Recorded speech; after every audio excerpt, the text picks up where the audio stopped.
Hello everyone. Welcome to Azad Revenge Stories channel. She slept her way to the top. My director, Thaddeus, whispered to the circle of potential clients surrounding us. His voice carried just enough to reach my ears as I approached with a tray of drinks, a calculated move on his part.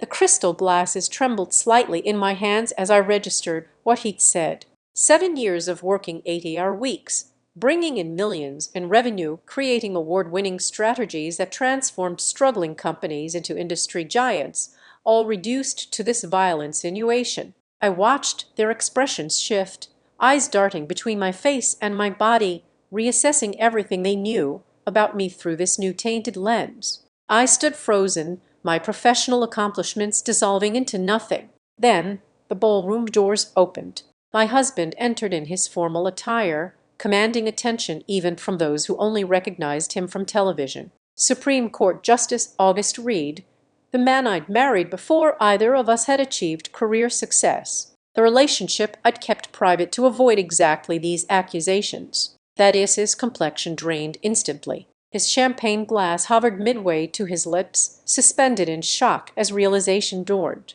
I'd never seen terror flash across my director's face before this moment. It was beautiful. Before I tell you what happened next, I want to thank everyone who's been supporting these stories. Many listen without subscribing. If you're enjoying this, please consider subscribing so you don't miss future uploads. The support means everything. Now let me continue. My name is Eliza Reed, though professionally I've always been Eliza Wilder. At 36, I'd built my reputation as one of the most innovative strategists in corporate consultancy. I'm the quiet one who speaks only when necessary, the observer who notices patterns others miss, the problem solver companies call when everything else has failed. I joined Helix Strategy Group as a junior analyst 9 years ago, after graduating at the top of my class. While colleagues at expensive restaurants, I developed revolutionary approaches that attracted major clients. My methods weren't flashy, they were effective, data-driven, psychologically informed, and consistently successful. By year 3, I'd saved 3 major accounts from walking away. By year 5, I'd brought in 7 new Fortune 500 clients. August and I met during our final year of graduate school. He studied law while I pursued business strategy. We connected at a campus debate where we were assigned opposing positions. He won the formal argument. I won his attention. We married 6 months later at a courthouse ceremony with only our closest friends present. When August began his judicial career, we made a mutual decision to maintain separate professional identities. His rising prominence in constitutional law and my growing reputation in corporate strategy existed in different worlds. When he received his nomination to the Supreme Court 3 years ago, we agreed to strengthen our privacy to protect both our careers from claims of favoritism or conflict of interest. "I'll always be your husband first," August had told me on the night of his confirmation. But the world only needs to see Justice Reed. I hadn't anticipated how that decision would leave me vulnerable. Tharters Beck became my director 2 years ago, after our previous department had retired. His arrival coincided with my biggest achievement, securing an international contract everyone deemed impossible. The praise from our CEO infuriated him. I noticed small changes at first, being excluded from meetings, my recommendations questioned publicly, clients redirected to other strategists. Then the whispers began. Such a shame how she advanced. I overheard him tell a board member, "Some skills don't appear on resumes." I confronted him privately. "If you have concerns about my performance, address them directly." "Don't be paranoid, Eliza," he replied with a practiced smile. "I value every member of our team equally." The rumors intensified after I landed the neurotech account a client Thaddeus had been pursuing unsuccessfully for years. My approach focusing on sustainable growth rather than quick profit had appealed to their leadership. The morning after the announcement, Lyndon from accounting stopped me in the hallway. "I need to warn you," she whispered. "Thaddeus is telling everyone you couldn't have achieved this legitimately." "What exactly is he saying?" I asked, already knowing the answer. "That you're sleeping with New Rock CEO. That it's how you've always moved ahead. Each promotion intensified his campaign. Each client meeting became a battlefield where I constantly proved myself while fighting invisible accusations. I documented everything, every email, every conversation where he undermined me, every instance where I was excluded despite being the most qualified person for the project. I never confronted him again. Instead, I worked harder, smarter. I built a network of allies within the company who knew my work ethic. I maintained detailed records of every contribution, every innovation, every dollar I brought to the company. But the whispers continued spreading beyond our firm. At industry events, I noticed the sidelong glances, the sudden silences when I approached groups where Thaddeus had been speaking. My reputation, built on years of excellence, was being systematically dismantled. The rumors reached August through a clerk who'd interned at Helix before joining his staff. He came home one evening to find me staring at my laptop, reviewing client data through tears of frustration. "What's wrong?" he asked, loosening his tie.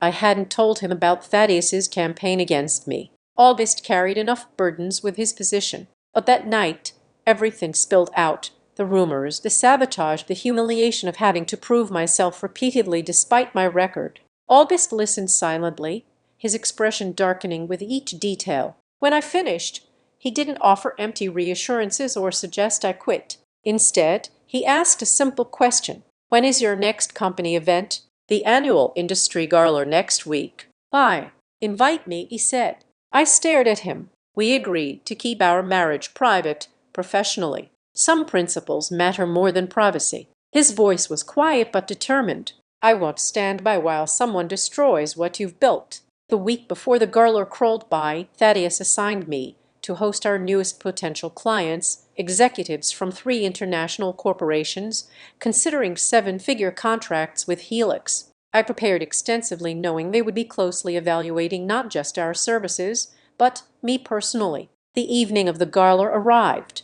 I wore a deep green dress, elegant but conservative. August would arrive separately later in the evening. We had discussed our approach carefully. No dramatic confrontation, no scene that could reflect poorly on either of us professionally, just truth strategically revealed. The ballroom of the Abington Hotel glittered with crystal chandeliers and the jewelry of industry elites. I guided my group of potential clients through introductions, maintaining perfect professional composure despite the knot in my stomach. 2 hours into the event, Thaddeus appeared at my side. "Eliza, let me take over with our guests," he said smoothly. "The CEO wants to speak with you about the quarterly projections." It was a lie. I had just spoken with our CEO near the bar, but I nodded and stepped away. From across the room, I watched Thaddeus lean inconspiratorially toward the clients I'd been cultivating for months. I didn't need to hear the words to know what he was implying. Their expressions told me everything. That's when the ballroom doors opened and August entered. At 41, my husband commands attention without seeking it. His presence carries the weight of his position without arrogance. Conversations paused as people recognized him, wondering why a Supreme Court justice would attend an industry gala for corporate strategists. I moved toward him, aware of every eye tracking my path. Thaddeus watched in confusion, then growing horror as August extended his hand to me. The terror spreading across my director's face was the first moment of satisfaction I'd felt in months. "Eliza," August said warmly, loud enough for those nearby to hear. "I apologize for being late. Court proceedings ran longer than expected." I took his hand, my voice steady. "I'd like you to meet some people." We moved through the crowd toward Thaddeus and the clients. Each step felt like reclaiming ground that had been stolen from me. My director attempted to retreat, but I gently touched his arm. "Thaddeus, I'd like to introduce my husband," I said. The clients looked between us in confusion, then shock as recognition dawned. Thaddeus's mouth opened, but no words emerged. "Justice Reed," one client stammered. "It's an honor." August smiled pleasantly. "The honor is mine. I rarely get to attend events in my wife's world. She's quite remarkable, isn't she?" The emphasis on wife lingered in the air. Thaddeus swallowed hard, his eyes darting toward the exit. "We'd actually met before," August continued, focusing on Thaddeus. "Your company's workplace discrimination case files crossed my desk yesterday. Quite a fascinating pattern of allegations. Thaddeus stuttered. What case files? 5 former female employees have filed a joint lawsuit claiming systematic discrimination and defamation. Their evidence includes recorded conversations of you making remarkably similar accusations about any woman who outperformed expectations. August's tone remained conversational, but his words cut through the ambient noise of the garler. I've recused myself naturally, but I found the digital evidence particularly compelling. The clients stepped back slightly, creating distance between themselves and Thaddeus. I felt a wave of vindication watching the man who had tried to destroy my reputation scramble to salvage his own. Those are baseless accusations, Thaddeus managed. The commission might disagree, August replied, especially after reviewing those message threads where you discussed putting ambitious women in their place with other executives. I believe they are examining those tomorrow. The murmuring crowd now included 3 members of the Ethics Commission. As Thaddeus stood paralyzed, my phone illuminated with a notification. The first news alert about the lawsuit had just published. I showed him the screen. Every woman you've targeted provided evidence. We didn't sleep our way anywhere. But you're about to fall based entirely on your own words. What happened next would change everything about my career, my privacy, and the power dynamics I'd navigated for years. The expression on Thaddeus's face transformed from terror to something far more dangerous. The cornered look of someone with nothing left to lose. You have no idea what you've done, he whispered, his voice barely audible. No idea who you're really dealing with. Before I could respond, he turned to the gathering crowd with a smile that sent chills through me. Ladies and gentlemen, he announced, since we're sharing secrets tonight, I believe there are a few more you should know about Eliza Wilder. Or should I say Eliza Reed? The room fell silent as Thaddeus reached into his jacket pocket and pulled out his phone. Whatever he was about to reveal, I realized with growing dread he had been saving it for precisely this kind of moment. Before Justice Reed arrived, Thaddeus continued, I was explaining to our potential partners about Eliza's unconventional methods. Let me demonstrate exactly what I meant. He turned the screen toward the clients, then began passing it around. With each person who viewed it, I watched their expressions change from curiosity to shock. What had Thaddeus been collecting? What was he showing them? August stepped forward. That's enough.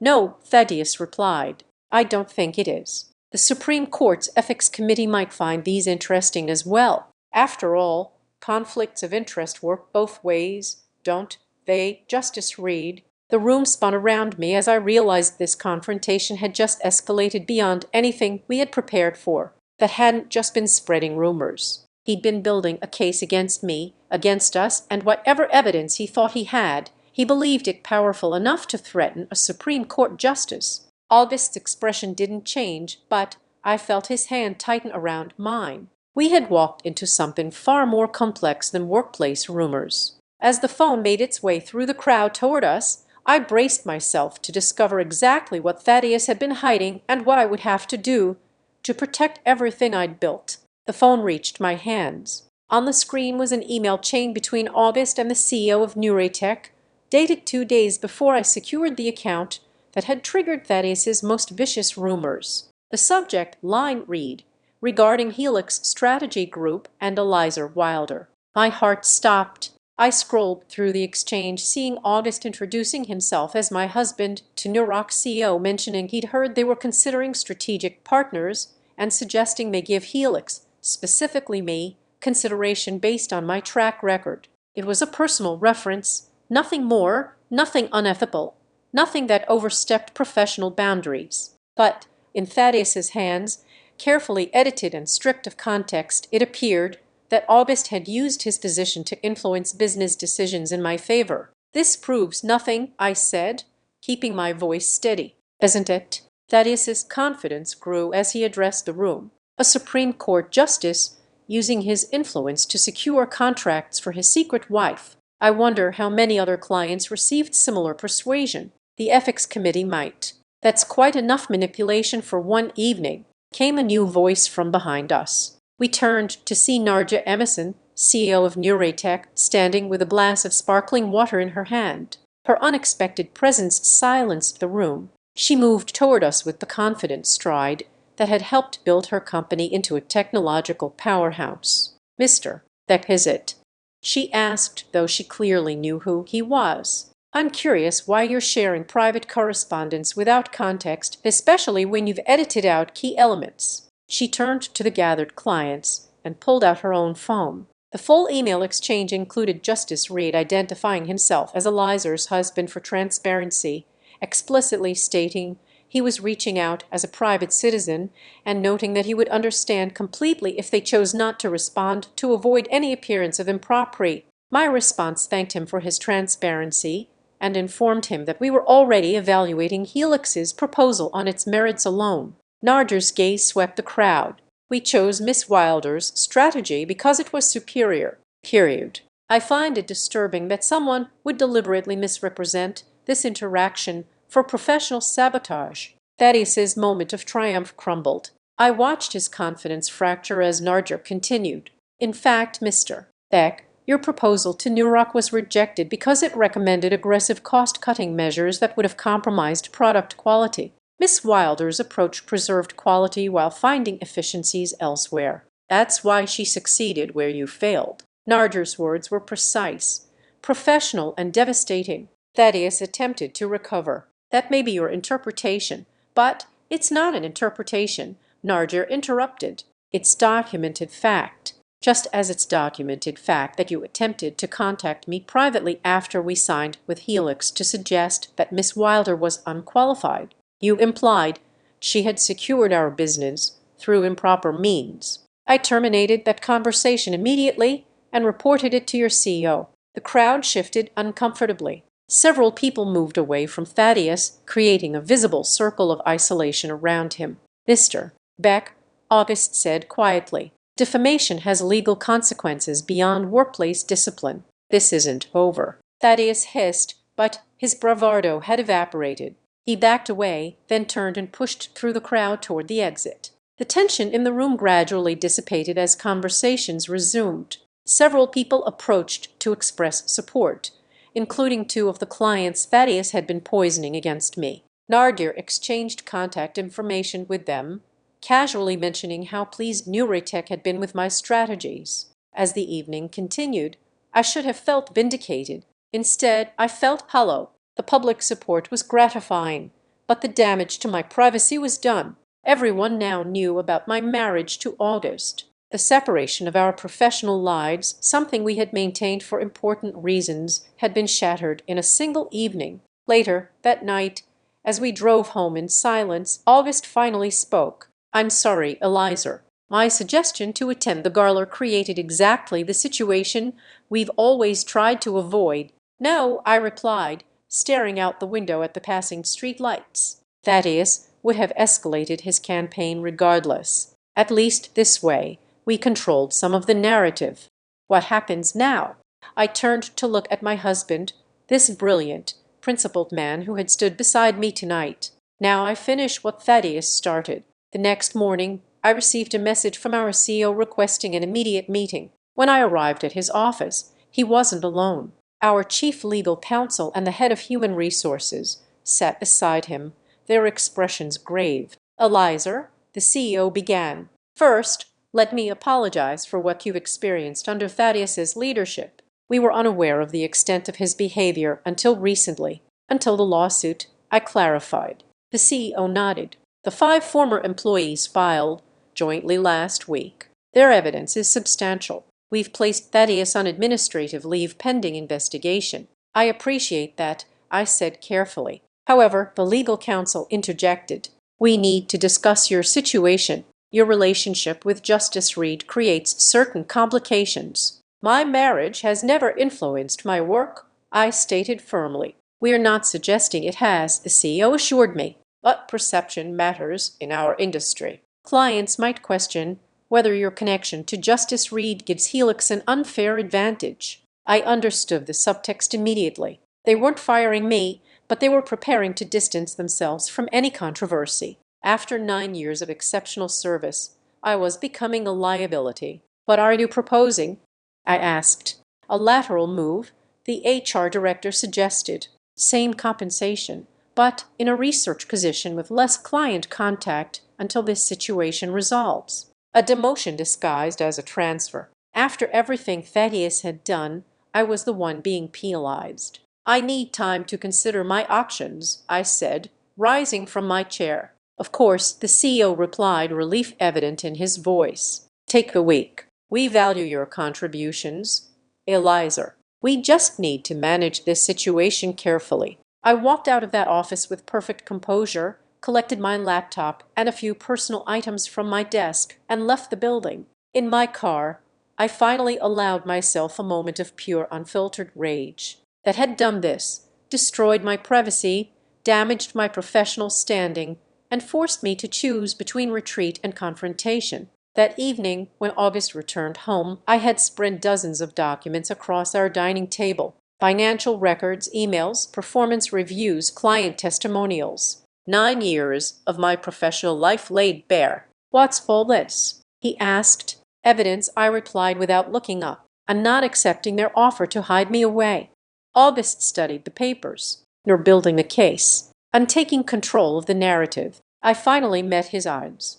Thaddeus didn't just attack me on a personal level. He systematically undermined the achievements of every successful woman at Helix. 5 have already come forward, but there are more. How many more? 11 that I've identified. Women who left the company after encountering similar obstacles. 3 were on partner tracks before Thaddeus arrived. None made it. August sat down beside me. What do you need from me? Nothing, I said honestly. This isn't about using your position. This is about using mine, the connections I've built, the respect I've earned, the strategies I've developed. I'm going to dismantle what Thaddeus created, but I'll do it my way. The next day, I called Narja Emerson and requested a meeting not as a consultant, but as someone seeking advice. She invited me to her office that afternoon. You're not planning to sue Helix, she observed after I explained my situation. It wasn't a question. No, I confirmed.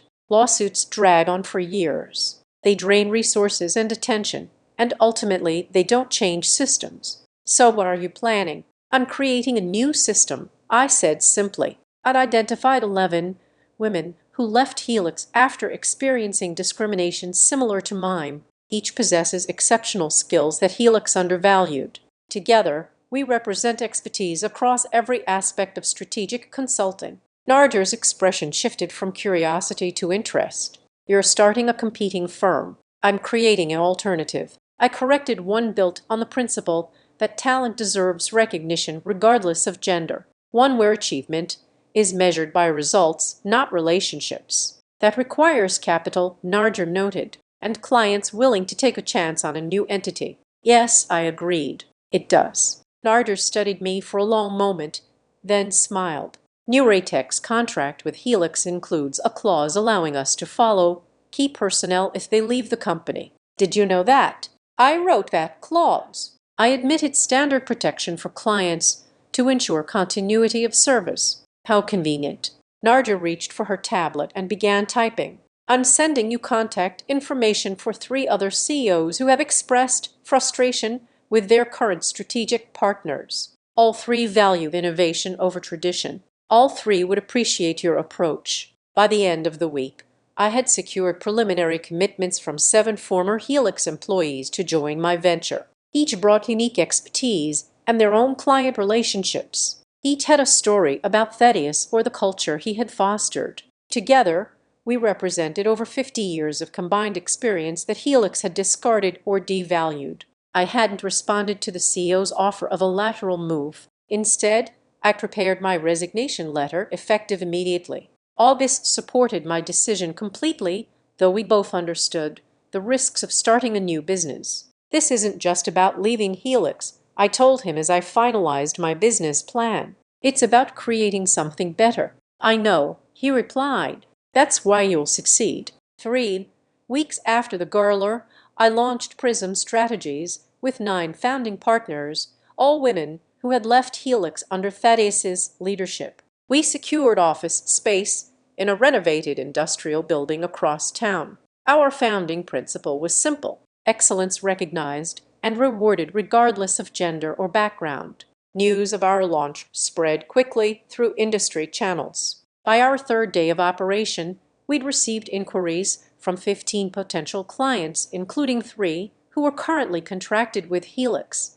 Narger publicly announced Nuretech's decision to follow me to Prism, citing exceptional results from my previous strategies. Then came the moment I had been quietly preparing for. Thaddeus, still on administrative leave but confident in his eventual reinstatement, filed a lawsuit against me alleging breach of contract, client poaching, and defamation. His legal team demanded emergency injunctions to prevent me from contacting any Helix clients. He expected me to fight back through legal channels, a process that would drain Prism's limited resources and distract me from building my new company. He expected fear and retreat. He didn't expect what happened next. I called a press conference, not to defend myself against his accusations, but to announce Prism's advancement initiative, a program providing mentorship, resources, and capital to women starting businesses after experiencing workplace discrimination. Our first recipient, Lyndon from accounting, who had warned me about Thaddeus's rumors and subsequently been passed over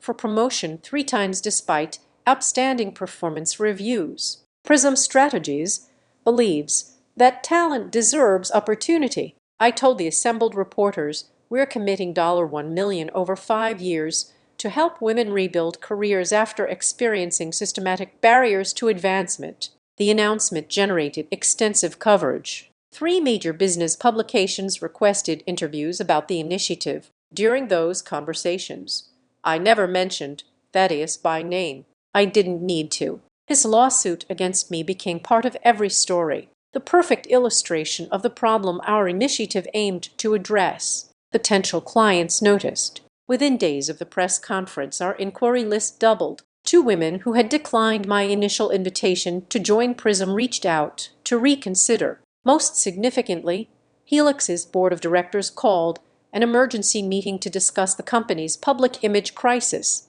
2 days later, Thaddeus was terminated. The official statement cited conduct inconsistent with company values, but everyone in the industry understood the real message. Helix was cutting losses. Thaddeus's lawsuit against me was withdrawn the same day. I should have felt victorious. Instead, I felt determined. This wasn't just about punishing one man for his actions. It was about changing the environment that had protected him for so long. 6 months after launching Prism, we had grown to 23 employees and secured contracts with 15 major clients. Our revenue exceeded first-year projections by 40%. The advancement initiative had supported 6 women in launching their own businesses, creating a network of mutual support and opportunity. Helix, meanwhile, struggled. After Thaddeus's departure, 3 more senior strategists left to start their own ventures. Clients began questioning the company's stability. Their stock price declined steadily as analysts noted their difficulty retaining top talent. On the anniversary of the gala, where everything had changed, August and I attended the same event, this time openly as husband and wife. I now represented Prism Strategies, a rising force in the industry. As we entered the ballroom, conversations paused briefly before resuming with increased energy. Narger approached us immediately. Eliza, perfect timing. There's someone you should meet. She guided us toward a small group near the windows. Have you been introduced to the new CEO of Helix? The woman who turned to greet us was familiar. Vivian Reeds, one of the 5 plaintiffs in the original discrimination lawsuit against Thaddeus. After the case settled, Helix's board had made the surprising decision to promote from within, choosing Vivian to lead the company's transformation. Eliza, Vivian said warmly, extending her hand. I've been hoping to speak with you. Congratulations on your appointment.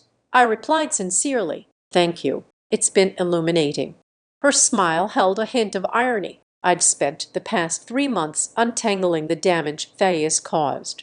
The board finally recognized they had a systemic problem, not just one bad actor. And now I asked. Now we rebuild, Vivian said, with a focus on merit rather than gender, with transparency rather than whispers. She glanced at the crowd around us. Some things had to be dismantled before they could be reconstructed properly. Later, that evening, as August and I prepared to leave, I noticed a familiar figure standing alone near the bar. Thaddeus had aged visibly in the past year. His once confident posture had diminished. According to industry gossip, no major firm would hire him after details of the lawsuit became public. He had eventually found position at a small regional consultancy, a dramatic step down for someone who had once directed strategy for multinational clients. Our eyes met across the room. For a moment I considered approaching him, not to gloat, but to acknowledge the strange symmetry of our situations. A year ago he had tried to destroy my reputation with whispers and insinuations. Now he stood alone, his own reputation in ruins, while I led a thriving company built on the very talent he had tried to suppress. Instead, I simply nodded once in his direction, then turned away. My revenge wasn't in his downfall, but in what rose from the ashes of his destruction, a new model of success, a community of support for those he had harmed, a transformation of the system that had protected him. As we walked toward the exit, August took my hand. "Are you satisfied with how things turned out?" he asked quietly. I considered the question carefully. "Not satisfied," I finally replied, determined. This was never just about Thaddeus or Helix or even my career. It was about changing what happens when someone says she slept her way to the top. And have you changed it? I looked back at the ballroom, at Vivan leading Helix in a new direction, at Narger speaking with two recipients of Prism's advancement initiative, at the industry that had begun slowly but perceptibly to evolve. "We've started," I said, "and that's enough for now. If you stayed with me through this entire journey, thank you." Stories like mine happen every day in workplaces around the world. Talented people facing barriers built from whispers and assumptions rather than facts. If this resonated with you, please consider subscribing to hear more stories of justice and transformation. Your support helps these narratives reach those who need them most.